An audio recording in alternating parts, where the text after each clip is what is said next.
के राही यादव। आज हम लोग केमिस्ट्री का वीवीआई क्वेश्चन का सेट लगाएंगे। आज सेट पहला होगा। हम लोग टोटल जो है 1000 प्रश्नों का सेट लगाएंगे, जिसमें एक सेट में अगर लगाते हैं तो हम लोग बोर हो जाएंगे, इसलिए लगभग 20 सेट करके हम लोग इस पूरे प्रश्न को पढ़ेंगे। आज से प्रत्येक दिन आप लोग को एक सेट इस तरीक़ा से आएगा। जल्दीबाजी में टाइप नहीं कर पाए तो इसे पेन से ही लिख करके मैं आप लोग के बीच ला रहा हूँ, और मेरा ऐसा गारंटी है, और ये गारंटी नहीं मतलब कि मेरा ऐसा मतलब कि उम्मीद है कि इससे ज़्यादा ऑब्जेक्टिव प्रश्न केमिस्ट्री का आएगा ही नहीं, क्योंकि मैं सारा थ्योरी से और उसके बाद में सारा जो ऑब्जेक्टिव है उस सारा निचोड़ करके यहाँ पे मैं लाया हूँ। तो मेरे साथ वीडियो में बने रहें, और अगर चैनल को सब्सक्राइब नहीं किए हैं तो सब्सक्राइब कर लें, और लाइक नहीं किए हैं तो लाइक कर लें। चलिए, तो हम लोग यहाँ से देखेंगे। क्वेश्चन नंबर पहला कहता है कि 27 डिग्री सेंटीग्रेड पर विलयन का प्रसरण दाब क्या होगा। तो देखिए, अगर कहता है 27 डिग्री सेंटीग्रेड पर, टेम्परेचर दे दिया 27 डिग्री सेंटीग्रेड। 27 डिग्री सेंटीग्रेड का मतलब अगर केल्विन में बदलेंगे तो 273 क्या करेंगे, जोड़ देंगे। 273 प्लस 27, तो ये हो जाएगा टोटल 300 केल्विन। कितना हो जाएगा, 300 केल्विन। तो ध्यान दीजिएगा, ये 300 केल्विन हो गया, यानी टेम्परेचर हमको मिल गया 300 केल्विन। इसको साइड में लिखते हैं, ज़्यादा बेटर रहेगा।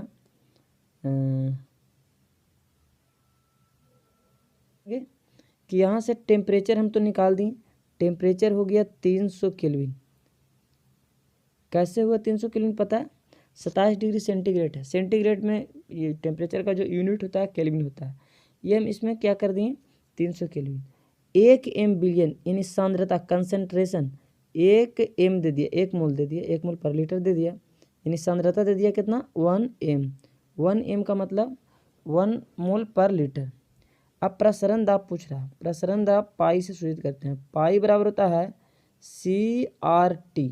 ध्यान दीजिएगा, पाई बराबर क्या होता है, CRT। अब पाई, यहाँ C कंसंट्रेशन आपको मिल गया, टेम्परेचर आपको मिल गया, और पाई का जो वैल्यू होता है, सॉरी R का वैल्यू गैस स्थिरांक, ये वैल्यू R बराबर हम ले लेंगे, R बराबर लेंगे 0.08314। ठीक है ना। इस तरीक़े से यहाँ पे आप अगर देखते हैं 1 इंटू 0.8314 0.831 या 841, इस तरीक़े से कर सके इंटू 300। आप इतना करोगे तो आंसर आ जाएगा आपका 24.6 ATM। कितना आ जाएगा, 24.6 ATM। तो आपका आंसर बी। आंसर क्या हो जाएगा, बी। चलिए बढ़ते हैं नेक्स्ट क्वेश्चन पर। कहता है सेकंड नंबर क्वेश्चन कहता है आदर्श विलयन के लिए निम्न में से कौन सी शर्त सही है। आदर्श विलयन के लिए निम्न में से कौन सा सही है। तो आदर्श विलयन जो है क्या होगा, यानी आदर्श विलयन में डेल्टा भी कोई भी मिक्सचर का, या तो डेल्टा H कोई भी मिक्सचर का, वो बराबर कितना होगा, 0 का। तो बताइए कि 0 से ज़्यादा यानी बढ़ जाएगा या घट जाएगा, तो हो जाएगा अनादर्श विलयन। रॉल्स के नियम को जो पालन करेगा उसको क्या कहेंगे, आदर्श विलयन, और जो रॉल्स के पालन नहीं करेगा उसको कहेंगे अनादर्श विलयन। यानी कि कुछ मिलाने पर उसमें जो वॉल्यूम है उसमें कोई वृद्धि या कमी नहीं हो।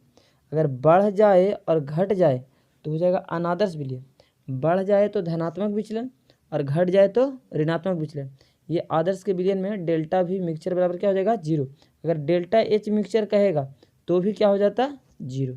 चलिए बढ़ते हैं आगे। थर्ड नंबर क्वेश्चन, इसमें थर्ड में करा कौन रॉल्ट का नियम है। तो इसमें रॉल्ट का नियम कोई नहीं, ठीक है ना। रॉल्ट का नियम इसमें कोई नहीं, ठीक है। चलिए बढ़ते हैं आगे।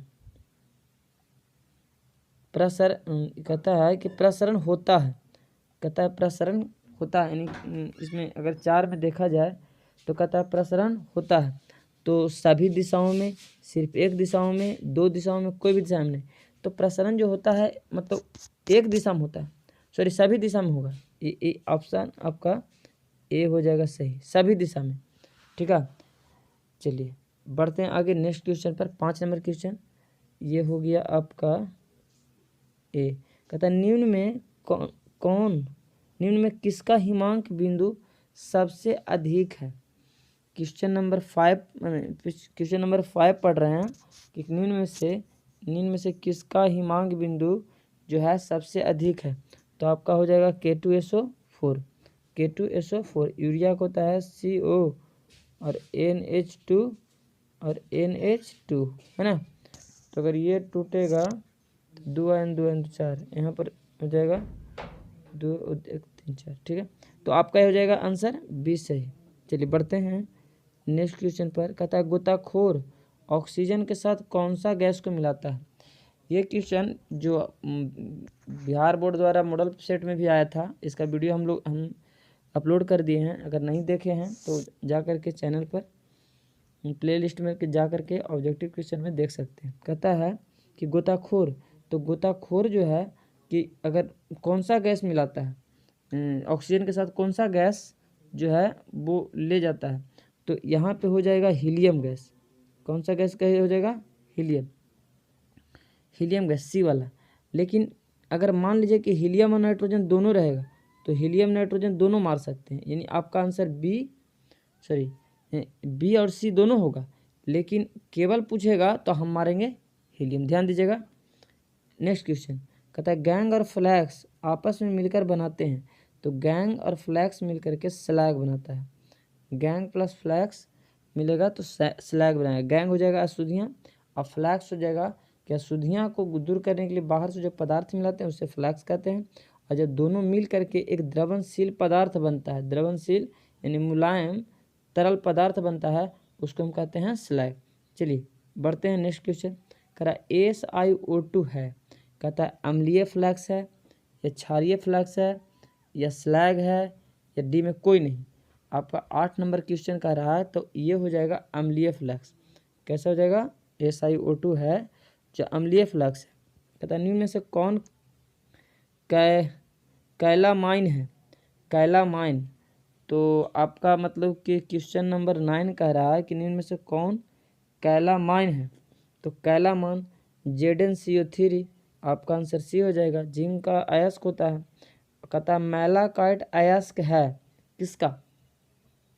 क्वेश्चन नंबर 10 में कहता है मैलाकाइट अयस्क है, तो मैलाकाइट का है या कैलामाइन का है या जिंक ब्लेड का है, सब तीनों किसका हो जाएगा, जिंक का हो जाएगा। किसका हो जाएगा, जिंक का। चलिए बढ़ते हैं आगे 11 नंबर क्वेश्चन में। NaOH को कहते हैं, तो बाबू आप लोग सीधा मार दीजिएगा कास्टिक सोडा, लेकिन इसको दाहक सोडा भी कहा जाता है। तो आपका आंसर हो जाएगा डी। क्या हो जाएगा आंसर, डी। फिर उसके बाद में 12 में कहता है एल्यूमिनियोथर्मी विधि द्वारा किसका निष्कर्षण किया जाता है, एल्यूमिनियोथर्मी। यहाँ पे क्वेश्चन में एल्युमिनियम नहीं लिखा है, यही जान बच रहा है। नहीं तो अगर एल्युमिनियम दे देता तो आप लोग तुरंत मार देते एल्युमिनियम, और जो कि हो जाता गलत। आपका अगर एल्यूमिनियोथर्मी विधि द्वारा कहेगा तो आपको क्रोमियम का शुद्धिकरण किया जाता है। कहता है आगे 13 नंबर क्वेश्चन में सीने बार कहा जाता है। सीने बार, तो हम बताए थे क्लास में हम लोग पढ़े थे ट्रिक, सीने बार नापो बुखार। तब बुखार नापने में किसका मतलब थर्मामीटर में क्या होता है, पारा होता है। तो आपका आंसर हो जाएगा ए। देखिए दोस्त, चैनल पे पहली बार हैं तो चैनल को सब्सक्राइब कर लें और चैनल को लाइक कर दीजिए, उससे मोटिवेशन मिलता है ताकि हम इस तरीक़ा से आगे वीडियो लाते रहें, है ना। कहता है 14 नंबर क्वेश्चन में बाबू ध्यान दीजिएगा, किसी रासायनिक अभिक्रिया का वेग प्रभावित होता है किसी रासायनिक अभिक्रिया का वेग प्रभावित होता है ताप से, दाब से, सांद्रता से और तनुता से। ताप से, दाब से, किसे, तो जो अभिक्रिया जो है वो ताप से ज़्यादा प्रभावित होता है। उसका वेग जो होता है temperature Unacademy race IIT JEE rank accelerator competitive exam scholarship test class 10 and 12 वालों को स्टार्ट हो रहा है। अगर 10th का 1 से 5 रैंक रहता है तो 2 ईयर्स का IIT जेई प्लस सब्सक्रिप्शन मिलेगा। वही अनअकैडमी का इस क्लास 10th का सिलेबस आप लोग देख सकते हैं, रोल इसमें आप लोग हो सकते हैं। रिवॉर्ड फॉर क्लास 11th के लिए 1 साल का IIT जेई प्लस सब्सक्रिप्शन मिलेगा। सिलेबस भी आप लोग देख सकते हैं, इंडिया के टॉप एडुकेटर टीच करवाने वाले अनअकैडमी पे, तो अनअकैडमी लर्निंग ऐप को जरूर इंस्टॉल कीजिए और सिलेबस आप लोग देख लीजिए दोनों का। उसमें I have a promo code में इसमें आप लोग को डालना है RANJAY70, उसके बाद ये अनलॉक होगा, इसमें पार्टिसिपेट हो सकते हैं। तो जल्दी से इंस्टॉल कीजिए, लिंक आपको डिस्क्रिप्शन में दिया है, वो पार्टिसिपेट होकर इनरोल हो सकते हैं। तो चलिए स्टार्ट करते हैं वीडियो को। टेम्परेचर से प्रभावित होता है, ठीक है ना। चलिए आगे, किसी शून्य कोटि अभिक्रिया की दर, किसी शून्य कोटि अभिक्रिया की दर ए में लिखा है, देखिए ए में लिखा है निश्चित होती है, बी में लिखा है समय के साथ घटती है, और सी में लिखा है समय के साथ बढ़ती है, और कभी घटती कभी बढ़ती है। कहता है शून्य कोटि की अभिक्रिया, शून्य कोटि की अभिक्रिया तो ये जो है निश्चित होती है, ठीक है ना, क्योंकि सांद्रता पर निर्भर करता है ये नहीं। तो शून्य कोटि की अभिक्रिया क्या रहेगा आपका, ये वाला आंसर हो जाएगा, आंसर हो जाएगा ए, ठीक है। चलिए बढ़ते हैं आगे। कहता है प्रथम कोटि अभिक्रिया के लिए टी हाफ का मान क्या होता है। तो टी हाफ का मान के लिए प्रथम कोटि कहेगा तो हो जाएगा क्या 0.693/K, और हाफ शून्य कोटि कहेगा तो A0/2K हो जाएगा, है ना। क्वेश्चन नंबर 17 में अगर देखते हैं तो कहता है कि C3CO2H5 यानी प्लस H2O, ये जो है ये हो गया आपका ईस्टर, और ईस्टर को जलांशन करवा रहा है, और ईस्टर को जलांशन करवा रहा है तो कार्बोक्सिलिक एसिड बन रहा है और इथाइल अल्कोहल बन रहा है। अब कहता है कि कौन सा अभिक्रिया, तो ये तो ऐसे मतलब कि देखने में लग रहा है कि दूसरी कोटि अभिक्रिया, लेकिन इस अभिक्रिया की कोटि को कहेंगे छद्म कोटि अभिक्रिया, क्योंकि दिखने में लगता है द्वितीय कोटि जैसा बट होता है प्रथम कोटि। तो आपका आंसर क्या हो जाएगा दोस्त, बी, ठीक है। चलिए बढ़ते हैं आगे। H2O 18 नंबर क्वेश्चन कह रहा है कि H2O प्लस Cl2 को संयोग से HCl बनता है, किस कोटि का अभिक्रिया है। H2O प्लस HCl संयोग करता है तो किस कोटि का अभिक्रिया है। तो ये हो जाएगा जब तक हाइड्रोजन और क्लोरीन में सनलाइट नहीं दिया जाएगा। कौन सा लाइट, सनलाइट यानी सूर्य का प्रकाश, टेम्परेचर नहीं दिया जाएगा तब तक ये बनेगा ही नहीं। अब नहीं बनेगा तो बिना टेम्परेचर के नहीं बनेगा, तो शून्य कोटि अभिक्रिया। करा अर्हेनियस समीकरण में अंतखंड बराबर है, अर्हेनियस समीकरण में अंतखंड बराबर है तो LNA आपका हो जाएगा आंसर डी। करा यदि अभिक्रिया का वेग K बराबर X पर पावर A और 4 पर पावर B तो कोटि क्या होगा, तो A प्लस B C हो जाएगा। अभिकारक के सांद्रता के घात के योगफल को क्या कहता है, अभिक्रिया की कोटि। तो आपका आंसर C सही हो जाएगा। चलिए दोस्त बढ़ते हैं आगे। 21 नंबर क्वेश्चन कर रहा है कि किस ग्रुप के तत्व को संक्रमण तत्व कहा जाता है। तो डी ब्लॉक के तत्व को संक्रमण तत्व कहते हैं, ठीक है ना। और एस ब्लॉक के तत्व में वर्ग पहला को क्षारीय धातु और वर्ग दूसरा को क्षारीय मृदा धातु, पी ब्लॉक जो होता है उसमें मतलब कि aluminium boron family, carbon family, इस तरीक़े से। निम्न में से हरा थोथा, तो हम लोग पढ़े थे कि FeSO4 रहेगा तो ये हो जाएगा हरा थोथा। का है कि एफी मतलब एफ से फेरा दो, 7 दिन फेरा दो, है ना। कच्चा रहे तो फेरा दो, यानी कि हरा थोथा। और कच्चा कोई भी सामान रहता है तो हरियर रहता है, और हरियर रहता है तो उसको क्या करेंगे, फेरा देंगे, फेरानिन फेरस सल्फेट। आपका आंसर ए हो जाएगा। आई हो जाएगा नीला थोथा, क्या हो जाएगा, नीला थोथा। CuSO4 5H2 हो जाएगा नीला थोथा। चलिए आगे बढ़ते हैं। निम्नलिखित में 23 नंबर क्वेश्चन, निम्नलिखित में कौन सा धातु साधारण ताप पर द्रव होता है। धातु कह रहा, अगर कहता तत्व ब्रोमीन भी हो जाता, पारा भी हो जाता, ठीक है। तत्व कहता तब, चूंकि ब्रोमीन भी द्रव में है और पारा भी द्रव में है, लेकिन आपको बोल दिया क्या, बोल दिया है धातु, तो आपका आंसर हो जाएगा, आंसर हो जाएगा बी। क्या हो जाएगा, बी, पारा। आगे बढ़ते हैं क्वेश्चन 24 नंबर क्वेश्चन, निम्नलिखित आयनों में कौन प्रति चुंबकीय है। निम्नलिखित आयनों में कौन प्रति चुंबकीय है, तो आपका आंसर हो जाएगा डी, प्रतिचुंबकीय में जिसका लास्ट में सभी जोड़ा होता है, और डी ब्लॉक में Zn जो है पूर्ण होता है और 2 इलेक्ट्रॉन निकला यानी S से निकला है, इसलिए सभी जोड़ा में और सभी जोड़ा से रहे तो प्रतिचुंबकीय। अगर एक आध को भी अकेला हो, इलेक्ट्रॉनिक कॉन्फ़िगरेशन लिखना है, इलेक्ट्रॉनिक कॉन्फ़िगरेशन लिख करके बाहर वाला का कक्षा में उपकक्षा में भर करके देखना। चलिए क्वेश्चन नंबर 25 कहता है निम्न में से कौन एक संक्रमण श्रेणी का तत्व नहीं है, नहीं कह रहा, तो मैग्नीशियम नहीं है, आपका आंसर सी हो जाएगा। निम्न में से कौन प्रबल पैरा चुंबकीय है, प्रबल मतलब शक्तिशाली, पैरा चुंबकीय है, तो आपका आंसर हो जाएगा Fe3+। आगे बढ़िएगा। निम्न में से कौन गर्म तथा सांद्र NaOH से घुलनशील है, निम्न में से कौन गर्म तथा सांद्र NaOH में घुलनशील है, तो आपका आंसर हो जाएगा जिंक। कौन? जिंक। निम्नलिखित में से कौन सा द्रव स्नेही क्लोराइड है, तो द्रव स्नेही क्लोराइड कहेगा तो गोंद हो जाएगा, आपका आंसर बी। चलिए बढ़ते हैं आगे। 29 नंबर निम्नलिखित में से कौन क्लोराइडी घोल नहीं है, कहता है निम्नलिखित में से कौन सा क्लोराइडी घोल नहीं है, तो जल जो हो गया शुद्ध हो गया, ये क्लोराइडी घोल नहीं है, आपका आंसर ए हो जाएगा। अपमार्जक को कहा जाता है पृष्ठ सक्रिय, कपड़ा पर गंदा रहता है तो उसको पृष्ठ को सक्रिय कर देता है जिससे गंदगी बाहर हो जाती है, ठीक है। तेल तथा पानी के संयोग से बना क्लोराइड विलयन कहलाता है।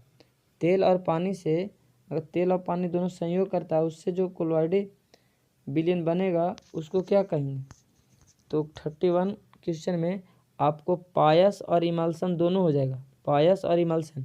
चूँकि इमल्सन का हिंदी होता है पायस, आपको दोनों दे दिया, तो आपका answer B and C both are सही। किसकी स्वर्ण संख्या सबसे कम होती है, तो सबसे कम स्वर्ण संख्या आपका हो जाएगा जिलेटिन, और सबसे ज़्यादा कहेगा तो हो जाएगा स्टार्च, ठीक है दोस्त। बढ़ते हैं आगे। कोलोइडी अवस्था में कणों का आकार होता है, कोलोइडी कणों में थोड़ा सा क्वेश्चन घुमा दिया है ना, तो आपका ये हो जाएगा 10 से 100 एंगस्ट्रम। उसके बाद में कहता है टाइलिन नामक एंजाइम का स्रोत है, तो टाइलिन जीभ से निकलता है, जीभ के लार से। 34 का हो जाएगा आपका सी।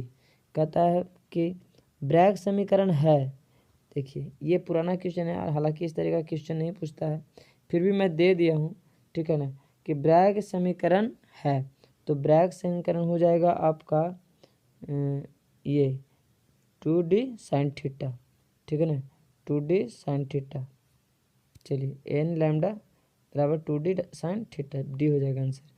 उसके बाद में फ्रेंकल तथा शॉर्टकी दोष होते हैं, तो आपको गेस्ट पेपर उस पेपर देखिएगा कहीं तक परमाणु दोष लिखेगा, पर परमाणु दोष नहीं होगा, क्या होगा, क्रिस्टल दोष। क्रिस्टल में आणविक कण आ जाता है या जोड़ी में गायब हो जाता है, उसी को कहते हैं शॉर्टकी और फ्रेंकल दोष, ये हो जाएगा क्रिस्टल दोष।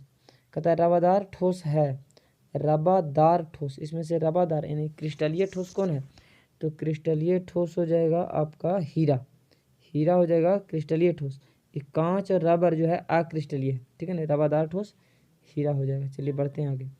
37 नंबर क्वेश्चन हो गया। 38 नंबर कहता है सिंपल क्यूबिक एक एक सेल में संकुलन एससीसी में, कहता है एससीसी में पैकिंग एफिशिएंसी, तो एससीसी में 52% हो जाता है पैकिंग एफिशिएंसी।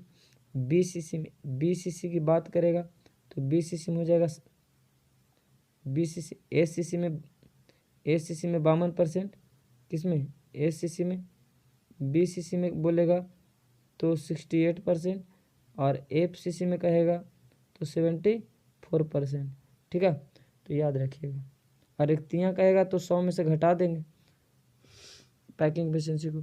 CSCl की क्रिस्टल संरचना है, कहता है सीजियम क्लोराइड, CSCl की क्रिस्टल संरचना क्या है, तो आपका हो जाएगा BCC, आंसर मार दीजिए BCC एकदम कड़ाक से। सोडियम क्लोराइड का जालक है, सोडियम क्लोराइड का जालक है, सोडियम क्लोराइड का जालक है, तो आपका हो जाएगा अष्टफलकीय सोडियम क्लोराइड NaCl, क्या NaCl।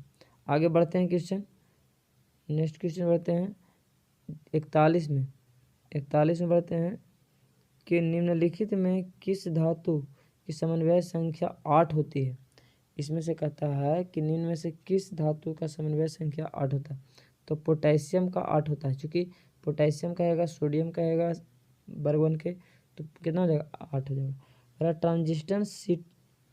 ट्रांजिस्टर सेटों के निर्माण में प्रयुक्त होने वाला तत्व है ट्रांजिस्टर सेटों के निर्माण में प्रयुक्त होने वाला तत्व है। तो आपका लास्ट में हो जाएगा सिलिकॉन का उपयोग किया जाता है। ठीक है दोस्त, तो अगर चैनल पर नए हैं तो चैनल को सब्सक्राइब कर लीजिए, ठीक है, और बेल आइकन घंटी दबा लीजिए